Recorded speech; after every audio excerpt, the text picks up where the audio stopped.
బనకచెర్ల విషయంలో తెలంగాణలో జరుగుతున్న రాజకీయాన్ని చంద్రబాబు క్లియర్ గా తేల్చి పడేశారు. ఎన్ని కావాలంటే అన్ని ప్రాజెక్టులు కట్టుకోమని, నీటిని ఆపుకోవాలని చంద్రబాబు సలహా ఇచ్చారు.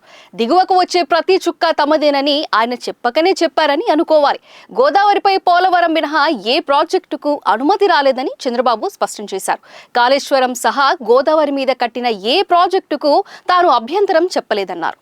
ఇప్పుడు బనకచెర్ల విషయంలో గొడవ పడడం ఎందుకని ప్రశ్నించారు. ఎగువ తెలంగాణలో ఎన్ని నీళ్లు ఆపుకున్నా దిగువకు వచ్చే నీటిని మాత్రమే తాము మళ్లించుకుంటామని చంద్రబాబు స్పష్టం చేశారు. నదుల అనుసంధానం చేస్తున్నామని, గోదావరి నీటిని ఎత్తిపోసుకుంటే 2 రాష్ట్రాలకు మేలు జరుగుతుందన్నారు. సముద్రంలోకి పోయే నీటిని ఎత్తిపోసుకుంటే తెలంగాణకు నష్టం ఏముంటుందని ప్రశ్నించారు. బనకచెర్ల విషయంలో చంద్రబాబు చాలా క్లియర్ గా ఉన్నారు. నదుల అనుసంధానాన్ని కేంద్రం చాలా సీరియస్ గా తీసుకుంటోంది. గోదావరి, కావేరి అనుసంధాన ప్రాజెక్టులో భాగంగా బనకచెర్లకు నిధుల ఇచ్చేందుకు ప్రయత్నిస్తున్నారు. దిగువ రాష్ట్రమైన ఏపీ ఏ విధంగానే తెలంగాణ నీటిని తీసుకునే అవకాశం ఉండదు. బ్యారేజీల్లో నిల్వ ఉన్న జలాలను తీసుకునే విషయంలో ఒప్పందాలు ఉన్నాయి. కానీ సముద్రంలోకి వేల టీఎంసీలు పోతుంటే తీసుకోకూడదన్న రూల్ లేదు.